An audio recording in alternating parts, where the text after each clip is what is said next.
Steam Revanth మరింత strong అవుతుంది. కొత్తగా కేబినెట్ లోకి ముగ్గురిని తీసుకుంటున్నారు. సామాజిక సమీకరణాలు, రాజకీయంగా బలాబలాలు అన్ని లెక్కలు వేసుకుని సుదీర్ఘ కసరత్తు తర్వాత ఈ పేర్లను ఖాయం చేశారు. మంత్రివర్గంలో 6 ఖాళీలు ఉన్న ప్రస్తుతం 3 భర్తీ చేస్తున్నారు. కొత్త మంత్రులకు ఇప్పటికే ఫోన్లు కూడా వెళ్లిపోయాయి. మధ్యాహ్నం 12:19 మంత్రులుగా ఈ ముగ్గురు ప్రమాణ స్వీకారం చేయబోతున్నారు. సుదీర్ఘ కసరత్తు తర్వాత వివేక్, శ్రీహరి, లక్ష్మణ్ కు కేబినెట్ లో బర్తిచ్చారు. మంత్రులుగా ప్రమాణం చేయబోతున్న ముగ్గురికి సీఎం స్వయంగా ఫోన్ చేశారు. ఎస్సీ మాల, ఎస్సీ మాదిగ, బీసీ ముదిరాజ్ నుండి ఒక్కొక్కరికి ఛాన్స్ వచ్చింది. ఈ ముగ్గురి భర్తీ తరువాత కేబినెట్ లో ఇంకా 3 ఖాళీలుంటాయి. డిప్యూటీ స్పీకర్ గా రామచంద్రరావు నాయక్ ఖరారయ్యారు. సామాజిక సమీకరణాలకు ప్రాధాన్యం ఇస్తూ కేబినెట్ విస్తరణ చేస్తున్నారు.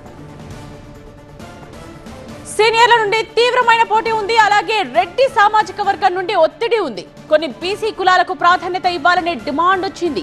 ఎస్సీల్లో మాల, మాదిక సామాజిక వర్గాల నుండి కూడా ఎవరి వాదన వారు వినిపించారు. అన్నిటినీ పరిశీలించి చివరకు ఈ 3 పేర్లను ఖరారు చేశారు.